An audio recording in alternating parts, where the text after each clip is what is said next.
Hello, this is a sideshow. I'm Theodore Parker, and today is Monday, November 7th, 2022. Coming off that time change from early Saturday morning to Sunday morning. Spring forward, fall back. We've had that 1 hour of fall back time. Recovery for Sunday. Talking about the mask. Again, I have not checked the positivity rate for Kentucky, but in your area, if it's above 5%, the recommendation is to wear a mask if you're going to be going out around people. The temperature in this area is about 50, promises to go up to 69. Sun's out, peeping through. And again, it's Monday. The weekend also had a lot of excitement because of the Powerball. Money was up over $1 billion prior to coming into the weekend. The suggestion was check your tickets because there was no Powerball jackpot winner. But 4 Kentucky players win big. There were no jackpot winners for Saturday night's $1.6 billion Powerball drawing.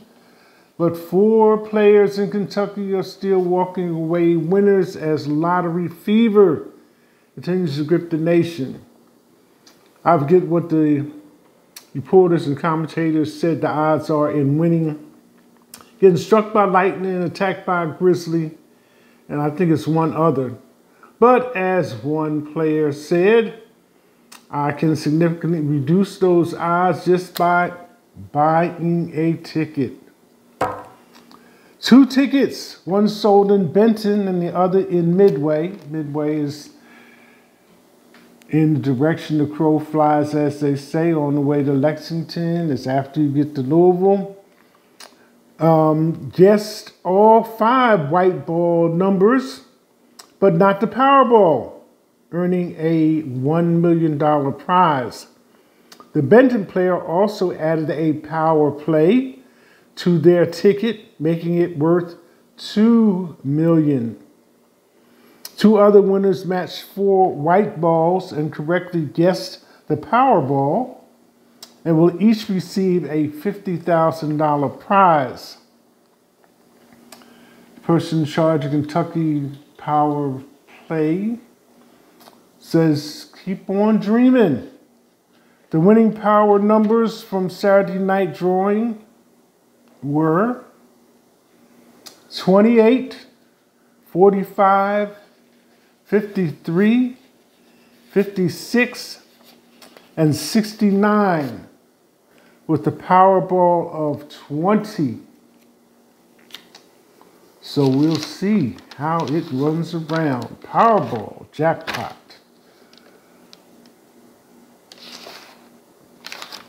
There were some things that were in the news, as they say. I wanted to get that one out there because all of us are interested in some money.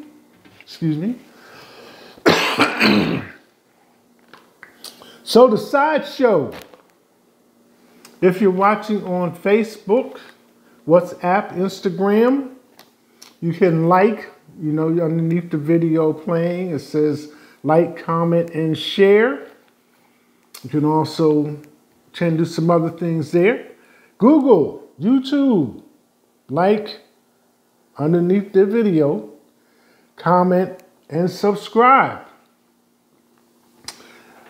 I've talked to you for a little while now about the Sideshow coffee cups. They're priced at $8. You can text me below and say you're interested in a coffee cup and we can make payment arrangements. However you might like to display yours. These are not going to spoil, folks. So, Come on, get one. Sideshow coffee cup. I cooked for you and all that dishwasher safe, ceramic, 11 ounces, so forth and so on. Color proof, everything on logo on one side and the other side. The Sideshow with Theodore Parker. Coffee cups, $8. Over the weekend, stuff that happened.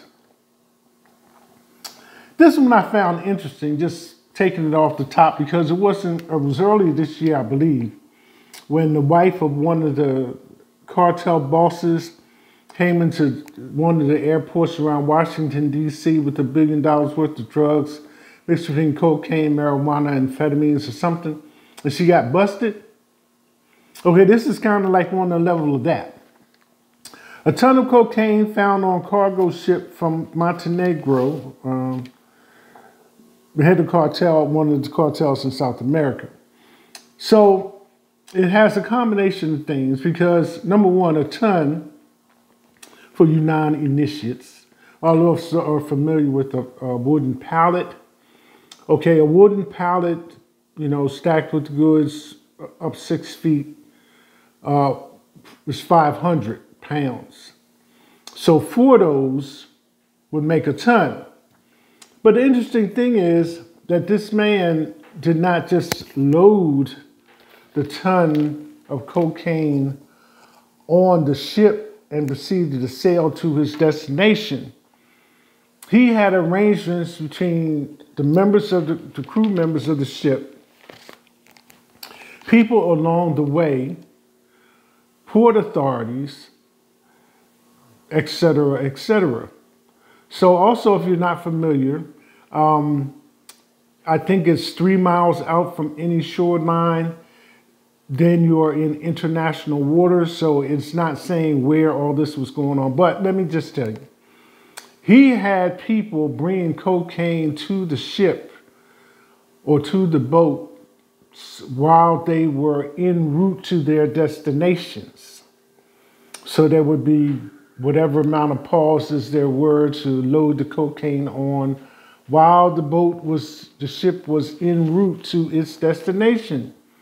So this required coordinating between the crew members, the people that are bringing the cocaine, the schedules things, and whatever port authority they were pulling into.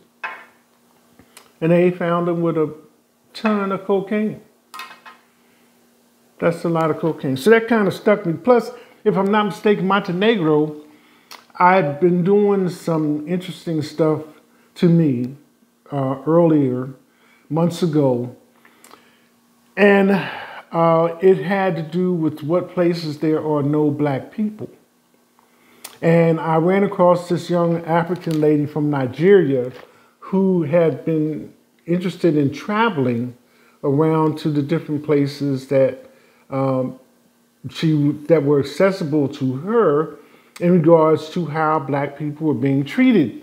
It was around the same time that I found out there was a contingent of protesters in regards to how black people were being treated even in Russia. But Montenegro had no black people. It was one of the few places, or I think the only place, where there was not a black person. So it's interesting the facts that you can gather by being curious about other things. There we have it.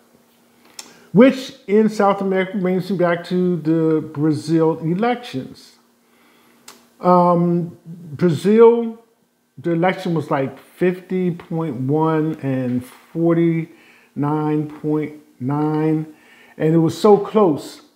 But then after I passed that information on to you, come to find out that somebody called the fact that they wanted the election called back or said the election had been stolen. And I think it was the person that won, oddly enough. But anyway, however it came out, that was the cry after the results were posted.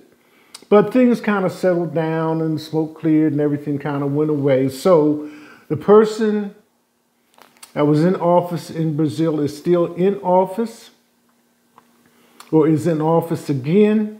And the outstanding thing about Brazil, hopefully I will never have to make use of it, is that there is no extradition. So therefore you have such claims as boys from Brazil relating to how the Nazis of Germany fled to South America and ended up in Brazil because there's no extradition. So just an odd but significant fact related to politics and countries of the world. This is the Sideshow again. I'm Theodore Parker. We're just reviewing the weekend here. Excuse me. And if you're a student and wondering about your debt, that will be one of the things that the Supreme Court, which came back in session last Monday after a break, had something to say about, passed a ruling on, because I think it was a halt due to some contentions in Congress or whatever the case may be about Biden pardoning the student debt. But for those of you who are not in that situation, don't know anything about it, real as it comes, received some paperwork myself, surprising as it may seem. I am a student in debt. Have been paying on it for a few years now. But I did receive the paperwork in the mail regarding debt forgiveness. So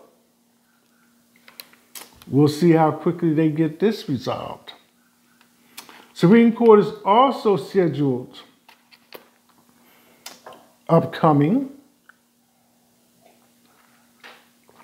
to hear cases related to and that might affect affirmative action.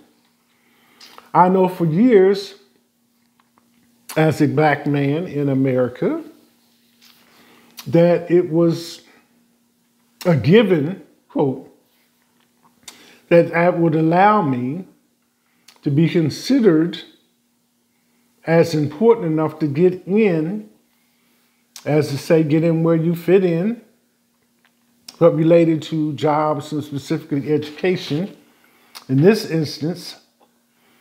And it kind of trickled down, excuse me, sorry, in the line of events and effectiveness.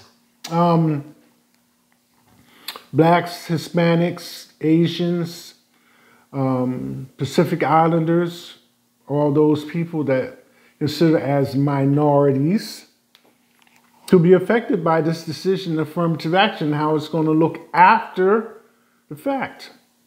You know, Supreme Court has already put a wrecking ball, excuse the expression, on abortion, Roe v. Wade, and a couple other things that people had high expectations about maintaining and riding the wave through into an unspecified amount of time into the future, but things happen. So, Supreme Court. Speaking of money, all those billionaires that were up in the $200 billion bracket, there are no more of those. There are no more of those. There are no $200 billion billionaires. That club is down, closed, no longer has any members. So speaking of that, odd man out, or oddly speaking, however you want to say it, Jeff Bezos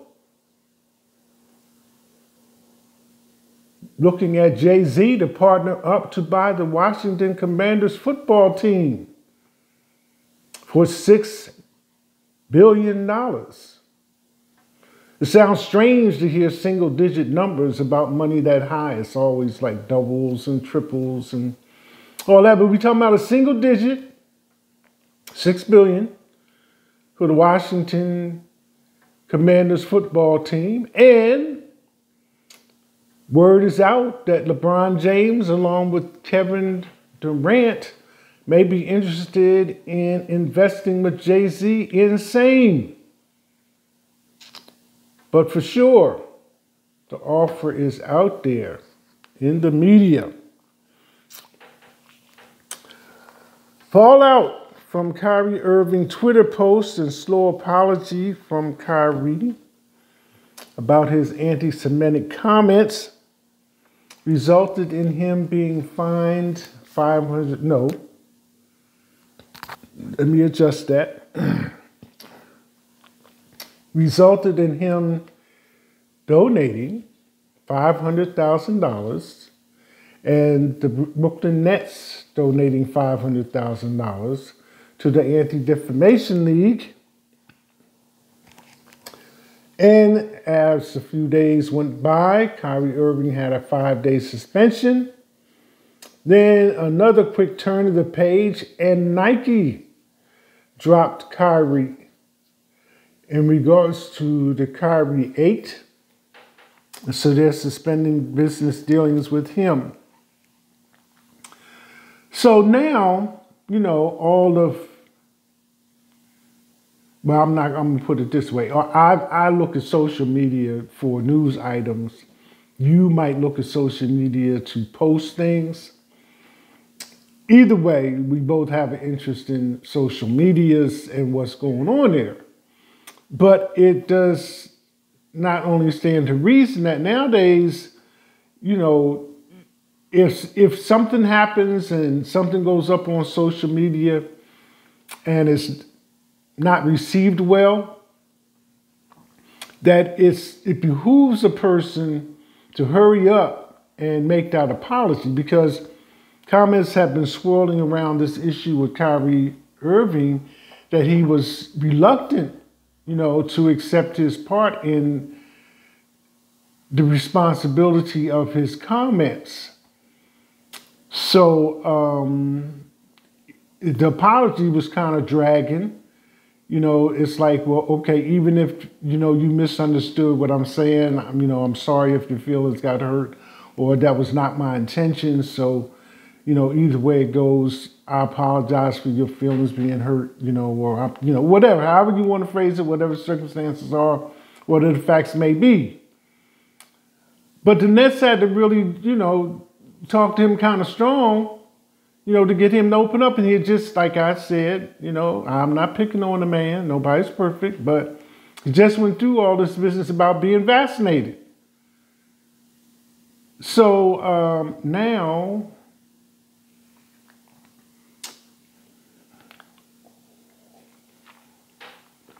we all see what has happened so far.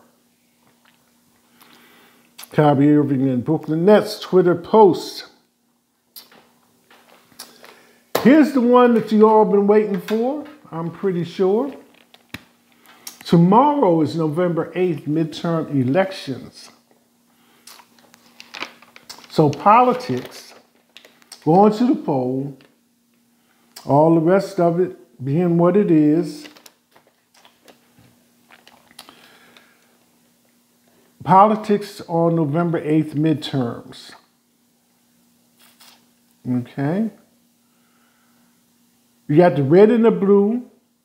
When and how. I always try to take a curious angle on these things. So my question was, originally, my search question was, when did the Republicans and Democrats become divided? Ergo, the color scheme for each party respectively being established, and how did all this come about? Well, just to kind of refresh our memories, 1775, 1776, get those 400 years and everything else like that. America split from Britain, which made them their own government, and people worked to establish the government and get it up and running as it represented the independence of the United States, ergo, at that time. So you're talking about 1776. By 1820s, there was already a little line being drawn as to the intentions of what was going on with the suggestions that were being received about how this government was going to be run. So like in 1824, there was definitely an obvious situation that rose a question: how much power is the government supposed to have? So at the time, it was not like Republicans and Democrats, stuff like that. Whig Party, which I believe came along after that. And, you know, Republic was a common word used, I guess, for independence. So Republicans, then you had Republicans, Democrats, and kind of issued up. But they got into it 1824 in the presidential election. The majority faction of the Democratic Republicans eventually coalesced into the modern Democratic Party, while the minority faction ultimately formed the core of what became the Whig Party. Beginning in the 1820s, Democratic Republicans in Congress divided over questions about the powers of the federal government, which sets the stage for two political parties. Since the 1984 election, CBS has used the opposite theme: blue for Democrats, red for Republicans. ABC used yellow for Republicans and blue for Democrats in 1976, then red for Republicans and blue for Democrats in 1980, 1984, 1988. Now, here's the question. Going to the polls tomorrow for midterms. Why is America so divided? Researchers find fake news about controversial topics contributes to political polarization. Fake news.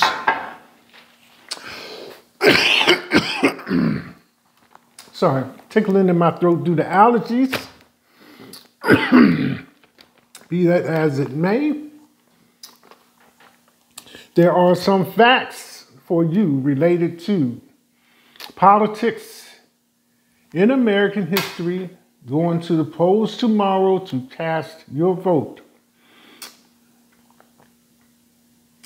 Fake news notwithstanding. So,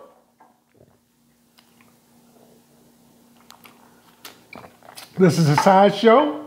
I'm Theodore Parker.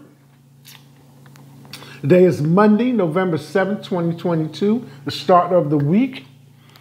Fresh after time change, which was under discussion as to whether or not this would be the last time change, so enjoy it as such as it is,